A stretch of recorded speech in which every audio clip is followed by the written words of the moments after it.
¿Pueden explicar cómo funcionan las máquinas de coser?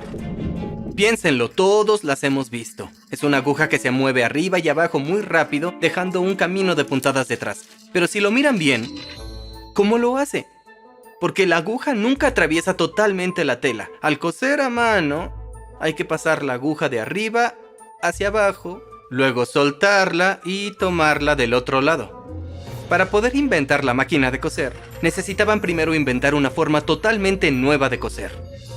Es una de esas cosas en las que casi no pensamos, pero es muy importante. Prácticamente todas las prendas de vestir que nos ponemos están hechas con máquinas de coser.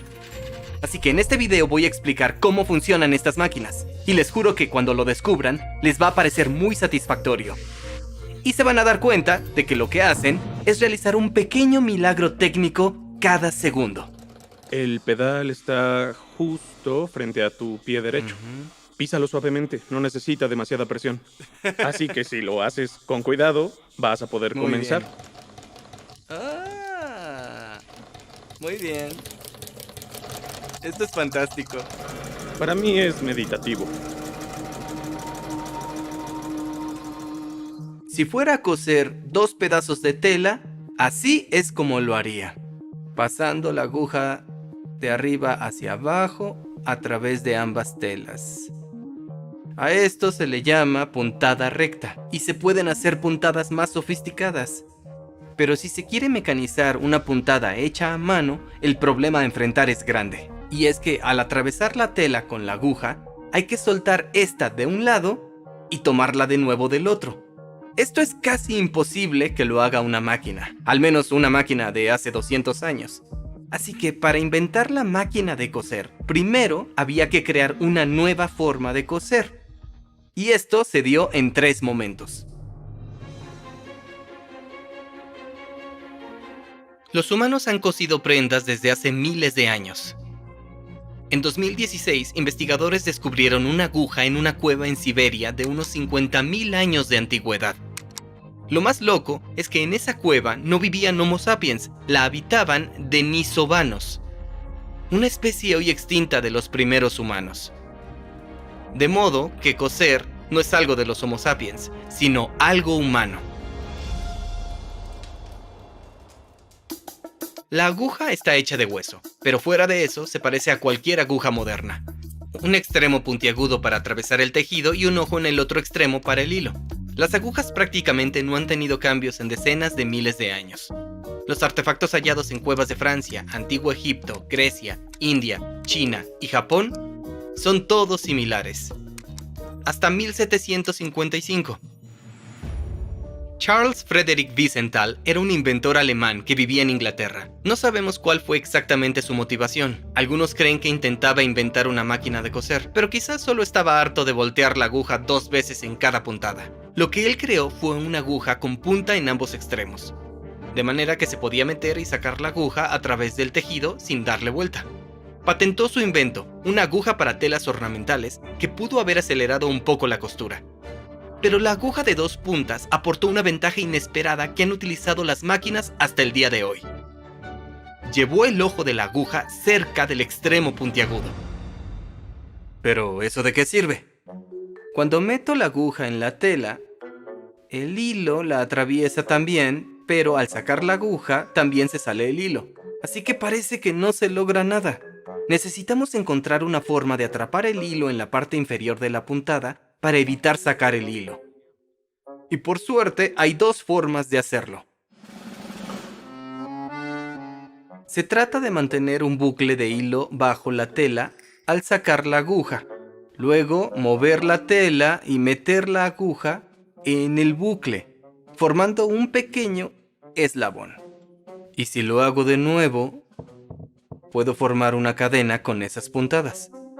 Por eso es que se llama puntada cadena. La puntada cadena fue una de las primeras puntadas realizadas con éxito por máquinas de coser. Es difícil determinar quién inventó la primera máquina de coser. Había mucha gente trabajando en ese problema al mismo tiempo, y hay muchas disputas de autoría. En 1790, Thomas Saint realizó dibujos detallados para patentar el diseño de una máquina de coser, pero no hay indicios de que haya construido un prototipo. En 1814, a Joseph Mothersperger le otorgaron una patente en Viena. Le tomó una década construir la máquina, pero nunca la comercializó. Pasó el resto de su vida intentando perfeccionar el diseño. En 1830, el francés Barthélemy Timonier construyó su propia versión. Hizo una puntada cadena con una aguja de púa. Le otorgaron una patente y estableció una fábrica de prendas con 80 de sus máquinas. Empezó a elaborar uniformes para el ejército francés. Pero este invento causó alboroto. Una turba de 200 sastres furiosos saquearon su fábrica y destruyeron todas las máquinas. Pasaron unas cuantas décadas antes de que las máquinas de coser fueran fiables para ser comercializadas. Las dos maneras más confiables de hacer una máquina de puntada cadena se inventaron casi al mismo tiempo, en 1857, año en que James Gibbs y Charles Raymond recibieron sus respectivas patentes. Es bastante fácil para mí tomar el bucle de hilo en la maqueta, pero es mucho más difícil diseñar una máquina que lo haga bien y repetidamente. El diseño de Charles Raymond usaba un gancho. La aguja perfora la tela y lleva el hilo hacia abajo. Luego, cuando sube la aguja, el hilo entre el ojo y la tela se acorta y se dobla, formando una pequeña onda. En ese mismo instante, el gancho atrapa la onda y la estira para formar un bucle. Cuando la aguja vuelve a bajar, el gancho se mueve hacia atrás y la aguja pasa por el bucle. La aguja llega hasta abajo y cuando vuelve a subir, el hilo entre el ojo y la tela se dobla otra vez. El gancho atrapa la onda, formando un bucle de hilo por donde la aguja pasará otra vez.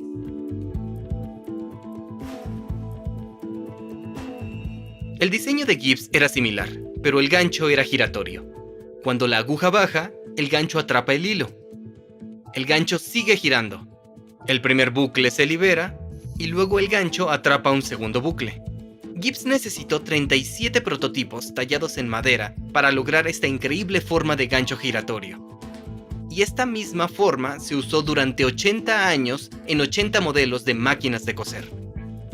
El gancho se sujetaba con piezas de metal lo bastante apretadas para no caerse, pero con espacio suficiente para que el hilo pasara alrededor. Aquí mostramos un modelo simplificado.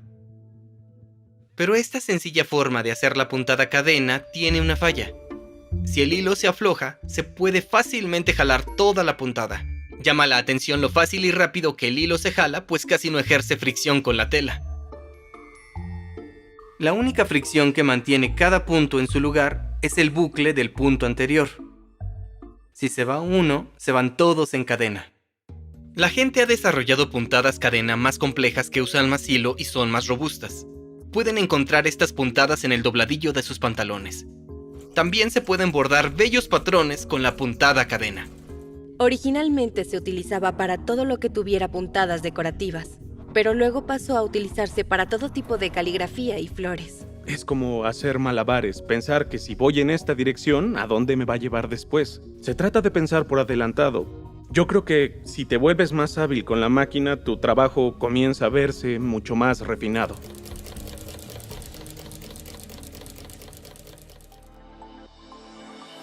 Además de la puntada cadena, hay otra forma totalmente distinta de asegurar el hilo. Y honestamente es una genialidad. Todo lo que requiere son dos carretes de hilo distintos. Y este carrete de hilo se llama bobina.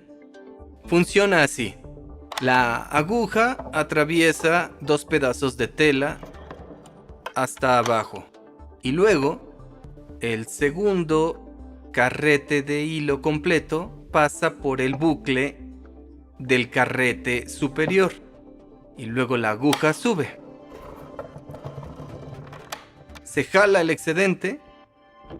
Y lo que hicimos fue entrelazar estas dos partes del hilo. Esta puntada se llama pespunte. En 1846, Elias Howe la patentó y para promocionar su nueva creación realizó una demostración de costura en vivo. Él y su máquina de coser frente a 5 costureras.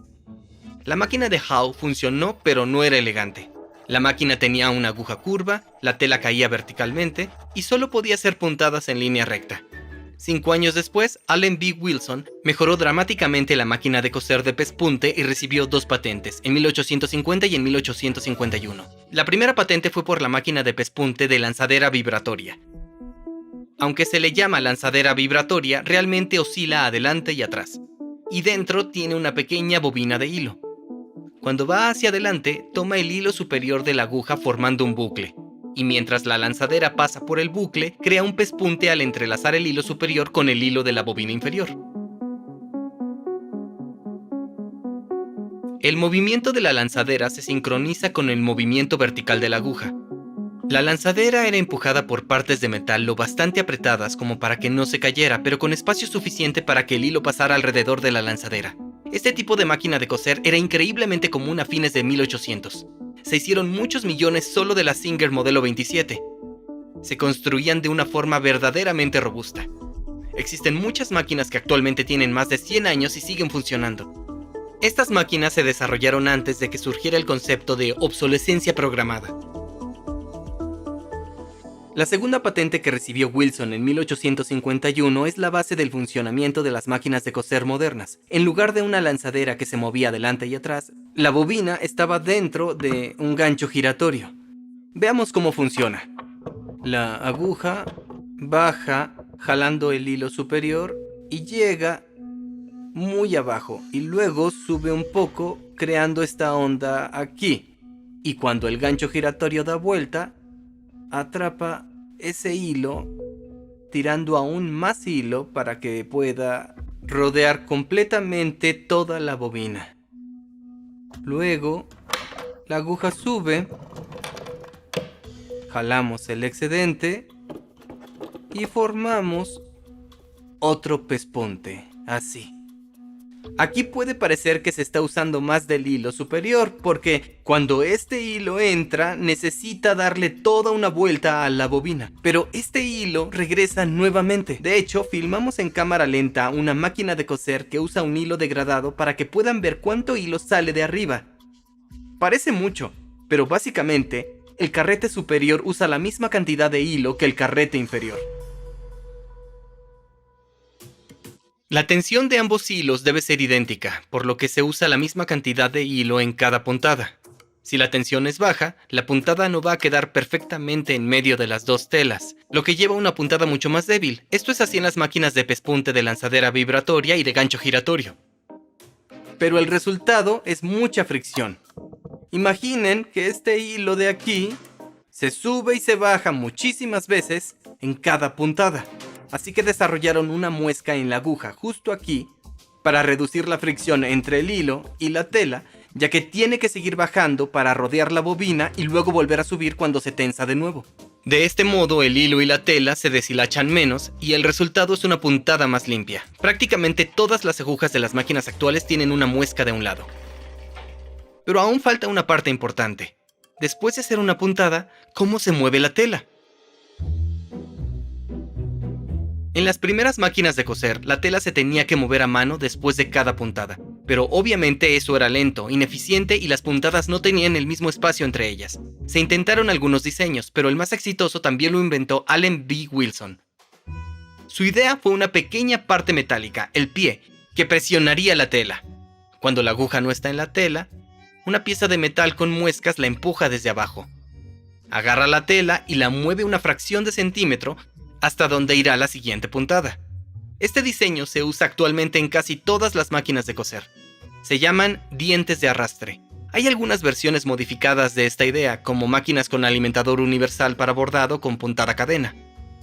Este estilo de máquinas tiene una manivela debajo que hace girar la nariz completa de la máquina. Ok. Y este prensatelas que permite mover la tela en 360 grados. Ahora tenemos esta conectada a un solo motor. Pero antes, estos cables llegaban al techo y eran alimentados por un gran generador, uno de los antiguos de vapor o de carbón. Estoy seguro de que las fábricas eran ruidosas. Aquí había una barra, la quitamos porque ya no se necesita. Lo que hacías era tirar hacia abajo y eso activaría inmediatamente la máquina, porque esto giraba continuamente, porque estaba conectada a un motor. Actualmente, cuando pones en marcha una máquina, puedes aumentar la velocidad o empezar con calma. Antes empezaban a 10,000 revoluciones por minuto. Tenías que estar listo. Sí, esas mujeres eran heroínas, o sea, de una habilidad increíble. El nombre más famoso relacionado con máquinas de coser es el de Isaac Singer, pero Singer no inventó la máquina de coser. Singer era un astuto hombre de negocios que compraba patentes de diversas piezas y construyó su compañía sobre eso. Inspirándose en las piezas intercambiables que veía en la producción de armas de fuego, optimizó el proceso de producción y su empresa consiguió bajar el precio de las máquinas de coser de $100 a alrededor de $10, que es un poco más de $300 de 2023. Este precio más bajo significaba que podía vender las máquinas a las familias en lugar de a las empresas. El negocio de Singer fue uno de los pioneros en el mundo en ofrecer planes de pago a plazos, lo que le permitía al comprador pagar en varios meses en lugar de pagar todo el costo en un pago. Singer se convirtió en una de las corporaciones más grandes del mundo y la primera empresa multinacional de Estados Unidos. Antes de la llegada de la máquina de coser, tomaba más de 12 horas coser una sola camisa. Ahora toma menos de 30 minutos. En la década de 1900, la familia estadounidense promedio gastaba cerca del 15% de su ingreso total en ropa. En 2003 era menos del 4%, pero a pesar de gastar menos, tenemos más prendas. En 2019, el promedio mundial de prendas que poseía una persona era de más de 130. Cada año se producen 100.000 millones de prendas. Y solamente en Estados Unidos, 11.300.000 terminan en los basureros. Cerca de 35 kilogramos de ropa por cada hombre, mujer y niño se tira cada año. Pero, ¿deberíamos culpar a la máquina de coser? La máquina de coser es brillante. Un invento repetido y mejorado por decenas de personas. Realmente revolucionó el mundo. Solo bastó inventar una nueva forma de coser.